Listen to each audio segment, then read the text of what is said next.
Ang bawat bata ay may karapatan buhay ng normal kahit ano paman ang estado nito sa buhay. Kaya naman sa bansang Singapore, may isang bagong programa ang inilunsad upang turuan ang mga batang may special needs na maranasan ang pangkaraniwang pamumuhay. Kung paano, alamin natin ito sa report namin kasamang si Dina Pag-ibitan. Bawat isa may karapatan. Karapatang dapat matamo ng pantay-pantay.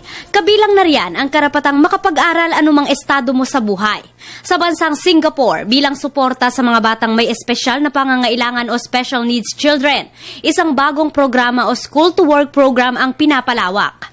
Pagtutulong-tulungan ang nasabing hakbang ng iba't ibang sektor, nakapaloob sa programa ang mga training at job opportunities para sa special needs students na may edad 16 hanggang 21.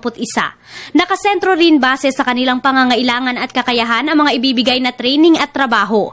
Ilan din ang laundry training, Swenson's training, restaurant at occupational therapy training ang i-offer sa special children. Nakatakdang ipatupad ang nasabing programa sa taong 2016. Sa Pilipinas, pinaiigting na rin ng Kagawaran ng Edukasyon ang pagpapalawak ng kaalaman o awareness ukol sa inclusive education, kabilang ang special children. Ng mahigit 300 registered special education centers sa bansa na nagpapalawak ng karapatan at kakayahan ng mga espesyal na bata.